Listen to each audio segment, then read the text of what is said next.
Donald Trump is filming. We have 3 articles that I will be sharing with you real quick and 2 videos from the X to show you what is happening with video, with commentary. But before I move on, just to remind you, most of my viewers are not subscribed. Consider subscribing if you are not already. Let's start with Egypt first. Egypt announced on Sunday that it will host an emergency Arab summit on February 27 to discuss the ongoing developments in the Palestinian territories. In a statement, the Egyptian foreign minister reported that the summit scheduled to take place in the capital Cairo came after coordination with Bahrain and the current president of Arab League. The decision to hold summit came after consultations and coordination by Egypt at the highest levels with brotherly Arab countries in recent days. What I'm finding interesting is this word, brotherly. Okay, so this is the same word that was used by Saudi Arabia, and now it was also being used by Egypt. The question is why? Why? All of a sudden, why they are so brotherly? Well, this is because number one is obviously in Islamic religion, all the Muslims are brothers. And a country can be divided by its name boundaries, but nevertheless the people from one country to another. So even countries like Bangladesh, Pakistanis, they are brothers to the people of Egypt or to the people of Muslim people in Canada. In other words, we are all brothers in Islam.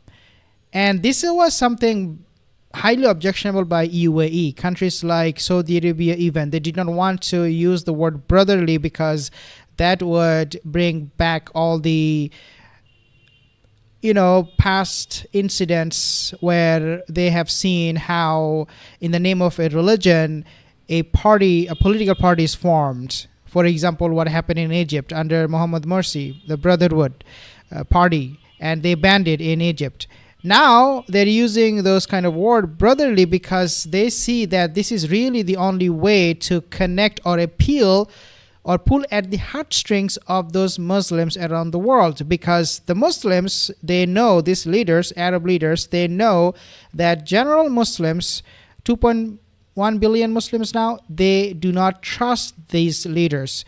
And therefore, striking a softer tone by calling Muslims as a brother or the brotherly state or this and that, they are trying to actually save their own faces because they have lost credibility in the eyes of the Muslims. So they're trying to use those kind of word. I don't know if this will work out for them. But anyways, including the state of Palestine. So brotherly Arab countries in recent days, including the state of Palestine, which requested the summit in order to address the latest and critical developments regarding the Palestinian cause, quote unquote. According to the statement, on Thursday, Israeli Prime Minister Netanyahu suggested that Palestinians should establish their state in Saudi Arabia rather than in their own homeland, dismissing any notion of Palestinian sovereignty. And now this Netanyahu's mantra is being also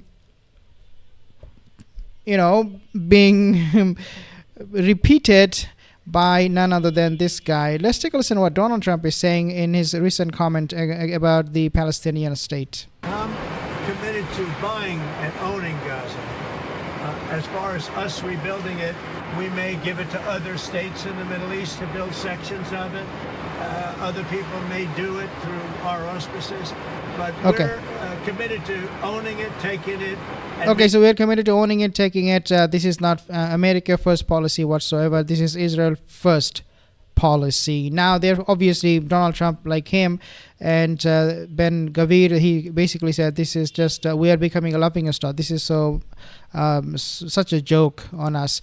And obviously with this summit in Egypt that I just mentioned to you guys, the Arab countries, nevertheless, they are flexing their muscles, and this is what he said. Netanyahu. Let's read from this a little bit about what Netanyahu said and how this summit will take place and what will happen. Let's discuss a little bit more about this. Saudis can create a Palestinian state in Saudi Arabia. They have a lot of land over there, he says. Saudi Arabia on Sunday strongly condemned the Netanyahu's statements. On February 4th, U.S. President Donald Trump said Washington, quote, would, quote, take over Gaza and resettle Palestinians elsewhere under an extraordinary redevelopment plan that he claimed could run the enclave into the Riviera of the Middle East. Yes, and now we see huge pushback coming from these countries, Arab countries, including Arab governments. So Arab governments have slammed Israeli Prime Minister Netanyahu's remarks that a Palestinian state should be established in Saudi Arabia. Netanyahu wanted by International Criminal Court for alleged war crimes against humanity in Gaza. So this is coming from Arab governments. The last one came from Egyptian government. So now we see Arab governments, including Jordan, including obviously Palestine, including Egypt. And now I'll actually include one more country in a second. But let's see what they're saying. So Netanyahu wanted by the International Criminal Court for alleged war crimes and crimes against humanity in Gaza suggested earlier this week that Palestinians should be moved to Saudi Arabia, which has a lot of land, calling Palestine a state a security threat to Israel. So Palestinian state a security threat to Israel. Riyadh quickly rebuffed the Israel's leader's comments in a foreign ministry statement, reiterating that normalization with Israel would only be possible if an independent state, Palestinian state, was established. Now, this whole thing, Gaza clean-out plan of Donald Trump, is going to backfire to the point where Israel and U.S. will have no other choice but to recognize Palestinian state. It will fall right on their faces. Why I'm saying this is because after Donald Trump made all of this comment, very disrespectful against the people of Gaza, the Arab countries, after they also have seen what happened on October 7 and how Israel was defeated from in Gaza, the movement or the call for a Palestinian state has actually gained momentum. Instead of dying down, it is actually now gaining momentum. Why I'm saying this is because not only that Saudi Arabia, they are now reaffirming that yes, we will normalize ties with Israel, but we must have a separate Palestinian state.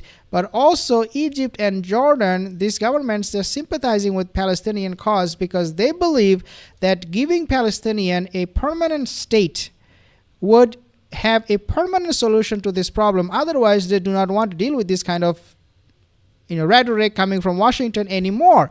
This time it is Trump. Next time who will do that, we do not know. But they are very, very concerned that this region will boil up. If this rhetoric doesn't stop, people might start protesting and there could be a revolution, and this government, before they even know it, could be ousted anytime. Netanyahu and his far-right government have outright rejected a Palestinian state, which many Palestinians want to see include the Gaza Strip and the occupied West Bank, with occupied East Jerusalem as its capital. Also, we have seen that there is a plot going on to rename West Bank as Samara and what is it called?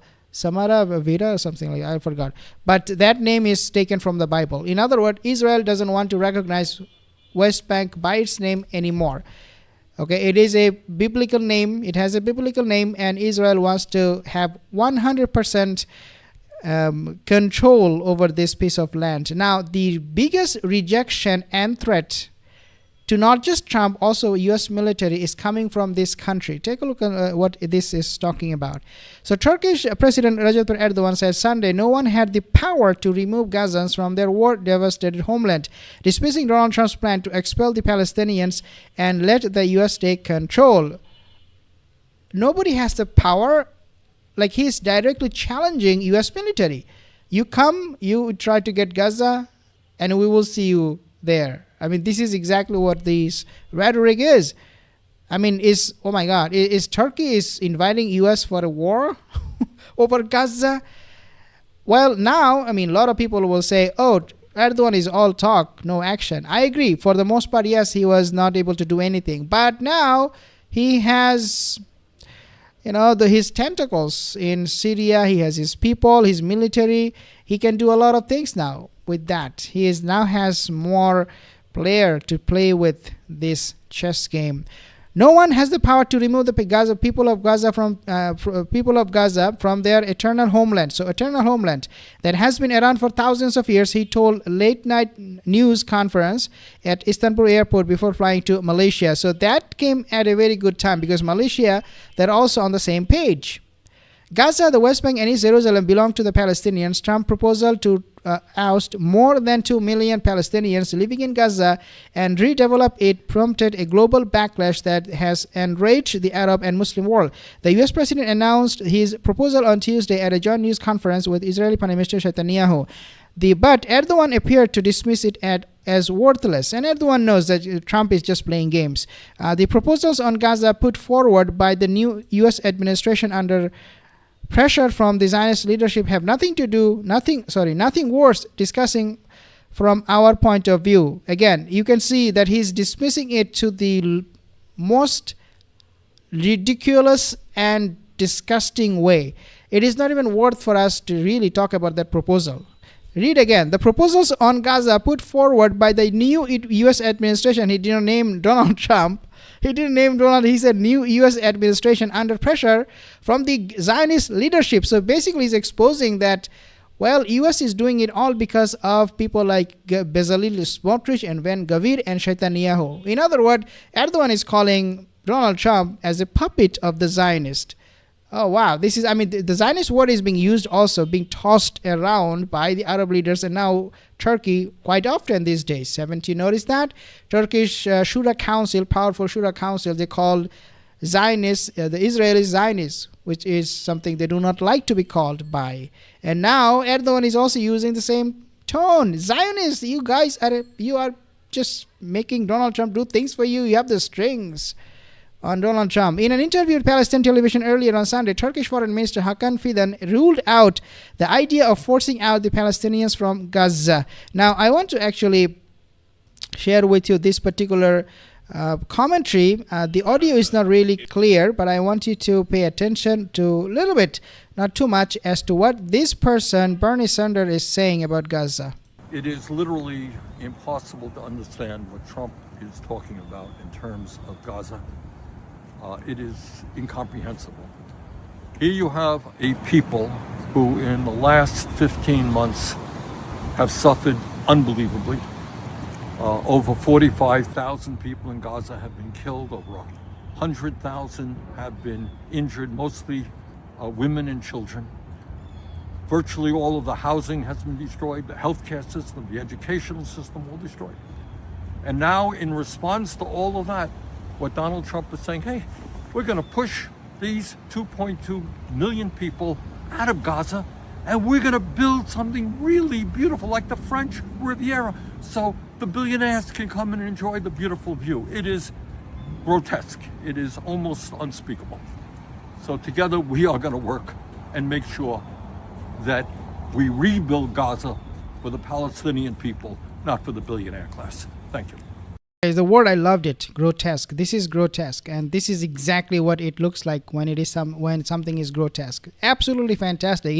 His word, I love that. And this guy, Bernie Sanders, he's no longer pretending to love Palestine. He does oppose Donald Trump. I don't know if he loves Palestinians, but looks like he has a lot of sympathy, and this guy is really somebody we should always admire, especially when it comes to the people of Gaza. This is he's one of those few politicians who stood up against Donald Trump the way he did, and Donald Trump does take notice of what Bernie Sanders is saying, because Bernie Sanders, he has a lot of followers. I would say millions of followers in United States. Thank you so much for your comment.